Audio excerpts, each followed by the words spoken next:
Honourable Speaker, sir, in the last 5 years, our focus has been to improve taxpayer services.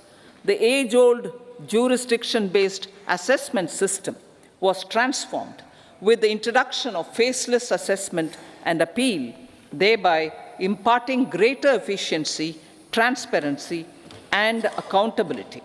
Introduction of updated income tax returns, a new Form 26AS, and pre-filling of tax returns have made filing of tax returns simpler and easier. Average processing time of returns has been reduced from 93 days in the year 2013-14 to a mere 10 days this year, thereby making refunds faster. The revised estimate of the fiscal deficit is 5.8% of GDP, improving on the budget estimate, notwithstanding moderation in the nominal growth estimates. Budget estimates for 2024-25. Coming to the year 2024-25, the total receipts other than borrowings and total expenditure are estimated at 30.80 and 47.66 lakh crore rupees respectively. The tax receipts are estimated at 26.02 lakh crore rupees. The scheme of 50-year interest-free loan for capital expenditure to states will be continued this year with an outlay of 1.3 lakh crore rupees. We continue on the path of fiscal consolidation, as announced in my budget speech of 2021-22, to reduce fiscal deficit below 4.5% by 25-26. The fiscal deficit in 2024-25 is estimated to be 5.1% of GDP, adhering to that path. The government has reduced and rationalized tax rates. Under the new tax scheme, there is now no tax liability for taxpayers with income up to 7 lakh rupees, up from 2.2 lakh rupees in the financial year 2013-14. The threshold for presumptive taxation for retail businesses was increased from 2 crores to 3 crores. Similarly, the threshold for professionals eligible for presumptive taxation was increased from 50 lakh rupees to 75 lakh rupees. Also, corporate tax rate was decreased from 30% to 22% for existing domestic companies and to 15% for certain new manufacturing companies.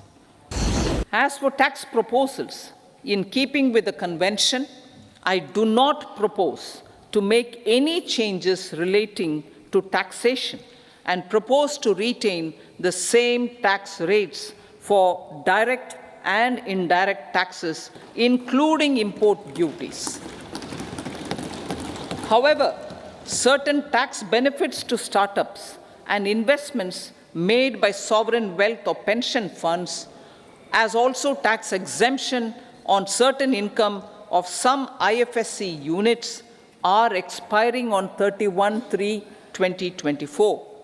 To provide continuity in taxation, I propose to extend the date to 31/3/2025. 3 major economic railway corridor programs will be implemented. These are energy, mineral, and cement corridor. Number 2, port connectivity corridors. And number 3, high traffic density corridors. The projects have been identified under the PM Gati Shakti for enabling multimodal connectivity. They will improve logistics efficiency and reduce cost. The resultant decongestion of the high traffic corridors will also help in improving operations of passenger trains, resulting in safety and higher travel speed for passengers. Together with dedicated freight corridors, these 3 economic corridor programs will accelerate our GDP growth and reduce logistic costs.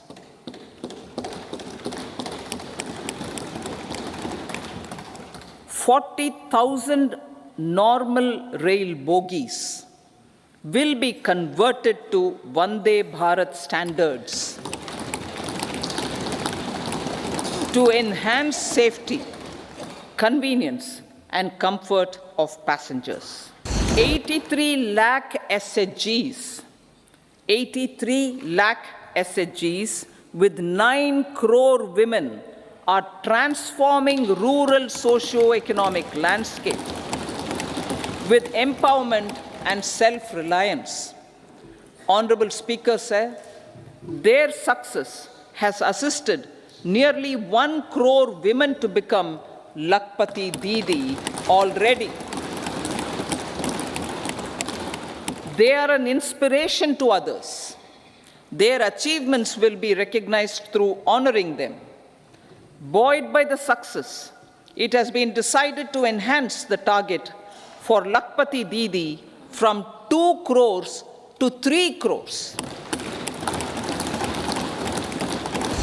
Our government will adopt economic policies that foster and sustain growth, facilitate inclusive and sustainable development, improve productivity, create opportunities for all, help them enhance their capabilities, and contribute to generation of resources to power investments and fulfill aspirations.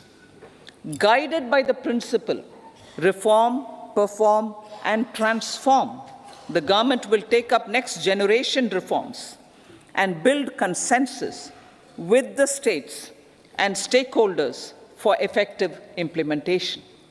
It is an important policy priority for our government to ensure timely and adequate finances, relevant technologies, and appropriate training for the micro, small, and medium enterprises, MSMEs, to grow and also compete globally. Orienting the regulatory environment to facilitate their growth will be an important element of this policy mix. Aligning with the Panchamrit goals, our government will facilitate sustaining high and more resource-efficient economic growth. This will work towards energy security in terms of availability, accessibility, and affordability. For meeting the investment needs, our government will prepare the financial sector in terms of size, capacity, skills, and regulatory framework.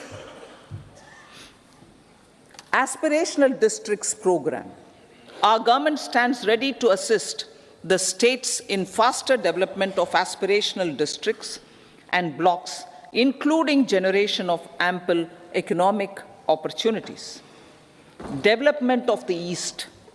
Our government will pay utmost attention to make the eastern region and its people a powerful driver of India's growth.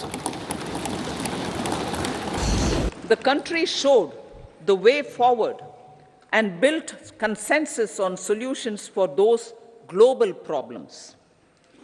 The recently announced India-Middle East-Europe economic corridor is a strategic and economic game changer for India and others. In the words of Honorable Prime Minister, the corridor, and I quote, will become the basis of world trade for hundreds of years to come, and history will remember that this corridor was initiated on Indian soil, unquote. Vision for Viksit Bharat. Our vision for Viksit Bharat is that of prosperous Bharat in harmony with nature, with modern infrastructure, and providing opportunities for all citizens and all regions to reach their potential. With confidence arising from strong and exemplary track record of performance and progress, earning Sabka Vishwas, the next 5 years will be years of unprecedented development and golden moments to realize the dream of developed India by 2047. The trinity of demography, democracy, and diversity, backed by Sabka Prayas, has the potential to fulfill aspirations. Our economic strength has made the country an attractive destination for business and conference tourism.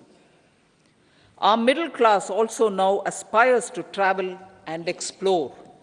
Tourism, including spiritual tourism, has tremendous opportunities for local entrepreneurship. States will be encouraged to take up comprehensive development of iconic tourist centers, branding and marketing them at global scale. A framework for rating of the centers based on quality of facilities and services will be established.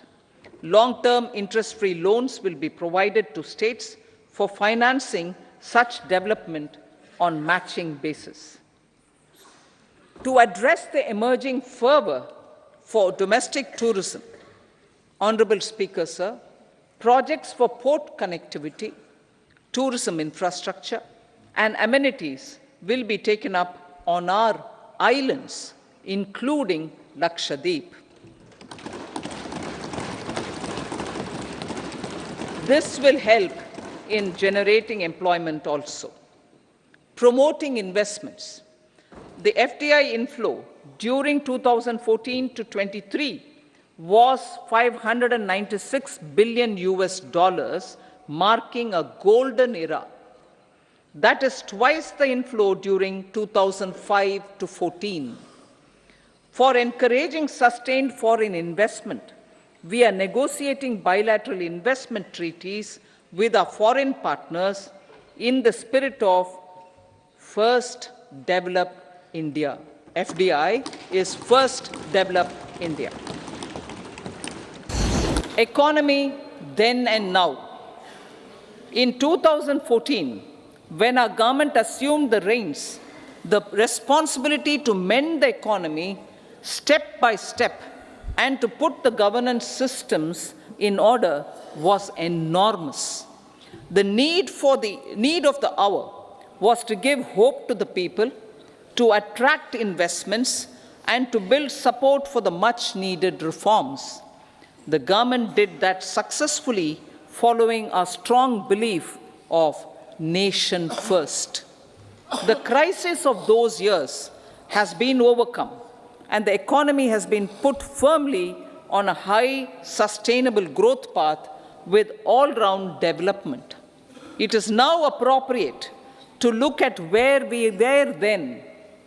I repeat, it is now appropriate to look at where we were then till 2014 and where we are now, only for the purpose of drawing lessons from the mismanagement of those years. The government will lay a white paper on table of the House.